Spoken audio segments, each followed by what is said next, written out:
컴퓨터로 글만 잘 쓰시더라도 한 건당 10,000원까지 벌 수 있는 방법에 대해 알려드리려고 합니다. 뻔한 얘기 아닙니다. 제가 첫 영상에서 대행사를 운영하고 있다고 말씀을 드렸는데요. 대행사에서도 이 일을 해주실 분들이 많이 필요하답니다. 영상 끝까지 시청하시면 일감을 제공받을 수 있는 기회를 얻으실 수 있으니 꼭 끝까지 시청해주세요. 처음으로는 SNS 활동을 통한 수익 창출을 권해드리고 싶어요. 저 같은 경우에는 블로그 활동, 육아 블로그 활동을 하면서 체험단, 기자단, 그리고 다양한 서포터즈 활동을 했고요. 거기에 이어서 공동구매까지 하면서 수익 창출을 했습니다. 그래서 처음으로 하셨으면 하는 거는 블로그 체험단인데요. 블로그 체험단 같은 경우에는 내가 만약에 음식을 먹는 걸 좋아한다. 그러면 음식값을 좀 아끼실 수 있고요. 헤어샵, 머리 하는 것들이 사실 비용이 요즘 만만치 않잖아요. 이런 부분들도 아끼실 수가 있고, 육아용품도 사실은 출산을 하고 나면 정말 많이 들어가요. 육아용품에 대해서도 전략을 하실 수가 있습니다.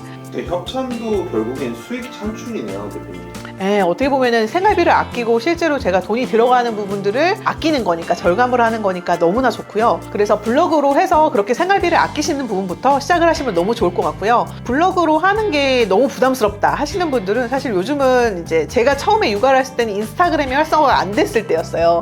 근데 지금은 인스타그램만으로도 충분히 협찬을 받고 제품을 제공받아가지고 리뷰하시는 경우가 너무나 많아요. 그래서 팔로워가 높지 않더라도 충분히 협찬을 받으실 수 있기 때문에 나는 이렇게 협찬을 좀 받고 싶다 하시는 분들은 이 부분부터 시작을 해보시면 너무나 좋을 것 같아요.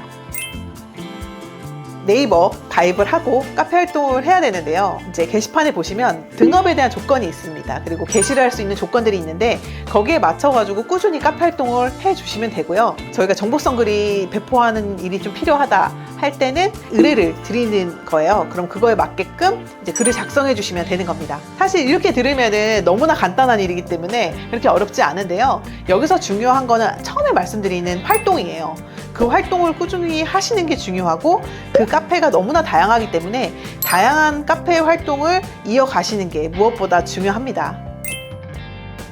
자연스럽게, 그리고 실제로 내가 이제 육아맘이다 그러면 그 입장에서 글을 쓰시는 게 무엇보다 중요해요. 제가 이제 헤어샵을 만약에 동네에서 갔어요. 그러면은 헤어샵에서 어떤 행사를 해. 그럼 진짜 좋아야 그거를 맞춰서 내가 입소문을 내고 하잖아요. 그런 것처럼 그런 마음들 편안하게 내가 이거를 정보를 알린다라는 생각으로 접근을 하시는 게 무엇보다 중요할 것 같고요. 그렇게 자연스럽게 글쓰기가 돼야 실제로 그런 글을 발행할 때도 부담스럽지 않게 하실 수 있을 거라고 생각이 됩니다. 그리고 처음에는 이렇게만 들어서는 감이 안 와요. 어떻게 해야 돼요? 하실 수 있는데, 그럴 때는 이제 카페 활동을 하시거나 이제 블로그 쪽 보면은 남들이 써놓은 글들이 있잖아요. 사실 저는 블로그 쪽도 그렇다고 생각을 하는데 카페 글도 마찬가지로 남들이 좀 올려놓는 글들을 좀 보면서 따라해 보시면 좋을 것 같아요. 그리고 어느 정도 내가 이제 글쓰기 실력을 쌓고 노하우를 쌓았다 하면 사실 꾸준한 양질의 컨텐츠를 쌓는 게 너무나 중요해요. 요즘은 컨텐츠 시대다 보니까 네이버에서 이제 인플루언서라는 개념을 만들어 놨어요. 그게 어떤 거냐면 네이버에서 특정 카테고리를 지정해 놓고 이분의 컨텐츠는 이제 인정한다 라는 걸로 해서 노출도 잘해주고 실제로 인플루언서 딱지를 줌으로써 그분이 어떻게 보면 인정을 좀 받는 거거든요. 그렇게 하면서 자연스럽게 몸값도 올라가는 형태가 지금 이어지고 있는데요.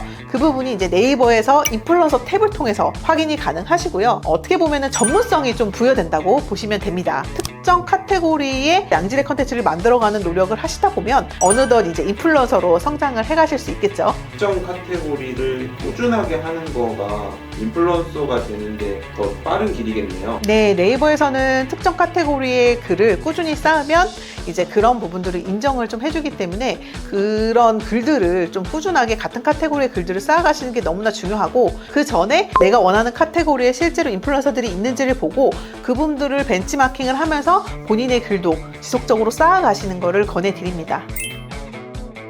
블로그 같은 경우에는 이제 방문자가 전혀 없는 쪽에도 배포가 돼서 실제 이제 스크랩, 그러니까 뉴스 스크랩만으로도 비용이 나가는 사례가 실제로 있었고요. 그리고 카페 같은 경우에는 꾸준히 매달 지금 20명에서 30분 정도 사이 분들이 계속 비용을 지급을 받고 계십니다. 대표님, 그럼 그 블로거 분들이 대표님한테 일을 받아서 진짜 돈을 벌었다는 건가요? 네, 매달 꾸준히 이제 저희랑 같이 협업해서 일하시는 분들이 있고요. 그게 이제 블로거 분들도 있고 카페 활동을 하시는 분들도 있는 거예요. 그리고 인스타그램도 활동하시는 분들이 계시고요. 그래서 꾸준히 저희 쪽에서는 다양한 SNS 활동을 통해서 수입을 얻어가시는 분들이 계십니다. 일단은 본인의 블로그를 개설을 해야겠죠. 그리고 실제로 본인이 관심 있는 분야의 글을 지속적으로 쌓는 게 중요하고요. 컨텐츠라는 거는 실제 100개 이상 쌓으셔야 그 다음부터 다양한 카테고리의 그런 부분들이 노출이 되면서 활성화가 되기 시작하실 거예요. 그러니까 100개까지는 꾸준히 쌓는다 생각하시고 글을 작성하시는 걸 권해드리고, 처음부터 너무 가볍게 작성하지 마시고 내가 원하는 카테고리의 리뷰를 꾸준히 작성하심을 권해드립니다. 그렇게 가시다 보면 이제 체험단 같은 경우에도 방자가 500 미만이어도 실제로 참여할 수 있는 체험단 플랫폼들이 너무나 많이 있습니다. 그래서 체험단을 받을 수 있는 플랫폼이라든지 대행사 체험단 사이트라든지 카페 등을 가입하셔가지고 신청해 보심을 권해드려요. 방자랑 방문자 말씀하셨죠? 네, 일 방문자를 얘기를 드리는 거고, 방문자가 얼마 안 네. 돼도 체험단 활동을 네, 실제로 방문자가 그래도 100 이상은 되셔야겠죠. 그게 시작이고요. 100이 됐을 때 꾸준히 컨텐츠를 쌓았을 때 그게 300이 되고 500이 되는 거니까 그런 과정들을 꾸준히 쌓는다 생각하시고 꾸준함으로 일관하시는 게 좋겠죠. 대표님, 그러면 방문자 100 이상은 돼야 되는 건데 방문자 100 만드는 거 다 알려주실 건가요? 네, 100부터 만드실 수 있게 제가 도움을 드리도록 할게요. 그리고 내가 방문자 100이 안 되더라도 일을 받을 수 있는 일이 있어요. 내가 방문자 0이다. 여기서 100 사이인데도 글을 스크랩하는 것만으로도, 간단히 정보성 리뷰를 하는 것만으로도 수익을 얻어 가실 수 있습니다. 그것도 나중에 알려드릴게요. 그리고 기회가 된다면 일도 드리도록 하겠습니다. 카페 가입하시고 카페 게시판에 가면 각 등업 조건이 있습니다. 그래서 게시를 할 수 있는 등업 조건 맞춰주시고 꾸준히 활동을 하시면 카페에 정보성 글을 올리실 수가 있습니다. 그리고 일을 받으셔야 되니까 그런 부분들을 찾으시고 가이드에 맞게끔 글을 작성하시면 됩니다. 그래서 이 부분은 꾸준히 하실 수 있게끔 제가 도움을 드릴 거고요. 자세하게는 다시 한번 전달 드리도록 하겠습니다. 다음 영상에서는 블로그로 생활비 아끼는 방법을 알려드리겠습니다. 오늘 영상이 도움되셨다면 좋아요, 구독, 알림 설정 부탁드릴게요. 감사합니다.